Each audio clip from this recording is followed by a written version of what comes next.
welcome to 21st Century Christian. This is a discussion panel where we bring in different guys from different backgrounds, different churches, and we put different realities and issues on the table. We want to discuss what does it mean to be a Christian in the 21st century. My name is One, and I am a church planter in the city of Pretoria, looking to start a new church called Rooted Fellowship.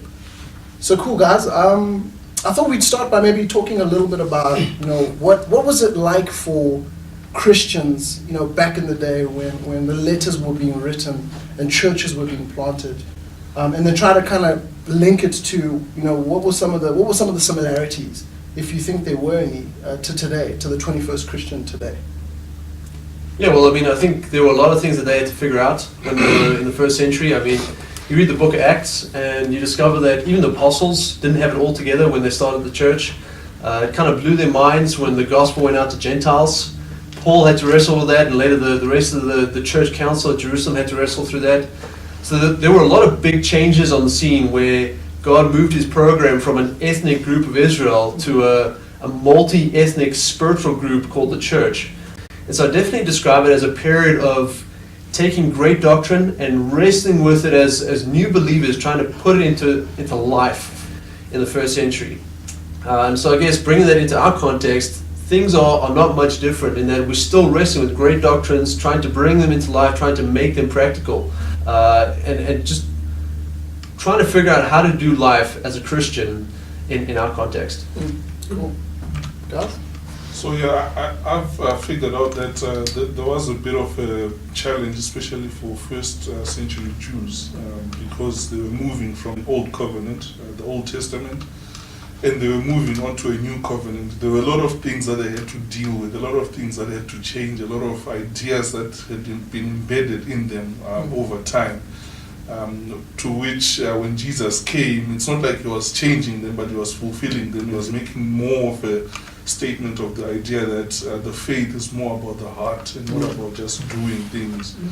And so when you look at our Christians in this day and age, especially in the African context, you realize that there's quite a radical shift or movement from the things that you were taught when you were growing up, the cultural beliefs and the stuff that you need to attain as you grow up. You need to shift all those things to become more of a person who believes in the Bible, who's influenced by the gospel. And so I think that's quite a big challenge for many Christians even today. I'm just imagining how difficult it would have been for them, just having heard the gospel from this guy Paul, and then suddenly he moves elsewhere and he needs to write back to them and tell them, okay, this is what you need to do when you're struggling with that. And it must have been really difficult for them to have to struggle with those things. You have new guys who suddenly come in and say, you know what you've heard is not true. You need to do this, you need to add this to that. And taking them back to the old covenant, or taking them back to what was done before.